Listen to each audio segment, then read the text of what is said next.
Welcome to yet another daily vlog. അങ്ങനെ പ്രത്യേകതകൾ ഒന്നും ഇല്ലാത്ത ഒരു ദിവസമാണ്. രാവിലെ ഇവിടെ ബ്രേക്ക്ഫാസ്റ്റിന് അപ്പവും അതുപോലെ തന്നെ ഗ്രീൻ പീസ് കറിയാണ്. ഇവിടെ ഗ്രീൻ പീസ് തന്നെയായിട്ട് കറി വെക്കത്തില്ല, ഗ്രീൻ പീസിൻ്റെ കൂടെ തന്നെ ഉരുളക്കിഴങ്ങും ക്യാരറ്റും ഒക്കെ കൂടെ ഇട്ട് തേങ്ങ അരച്ചിട്ട് വെക്കും കേട്ടോ. ഭയങ്കര അടിപൊളിയാണ്, നല്ല റിച്ച് കറിയാണ്.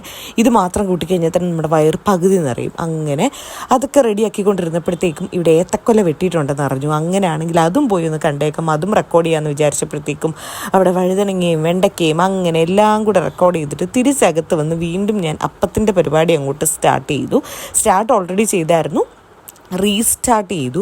അങ്ങനെ വീണ്ടും അപ്പമൊക്കെ ചുട്ട് കഴിഞ്ഞ് ഇന്നത്തെ മെയിൻ പരിപാടി നമുക്ക് ഉപ്പേരി വറയാണ്. ഇതൊന്നും എൻ്റെ സെഷനിൽ പെട്ട കാര്യങ്ങളല്ല, അമ്മയാണ് ഉപ്പേരിയൊക്കെ വറക്കുന്നത്. അതിൻ്റെ കൂട്ടത്തിൽ ഞാൻ ഉച്ചക്കത്തേക്കുള്ളതും എന്തെങ്കിലും ഇന്ന് ഞാൻ തന്നെ ഉണ്ടാക്കണം, കാരണം അമ്മയൊന്ന് ഉപ്പേരിയും കൊണ്ട് അങ്ങനെ തന്നെ നിൽക്കേണ്ടി വരും, കുറച്ചധികം ഉണ്ടായിരുന്നു.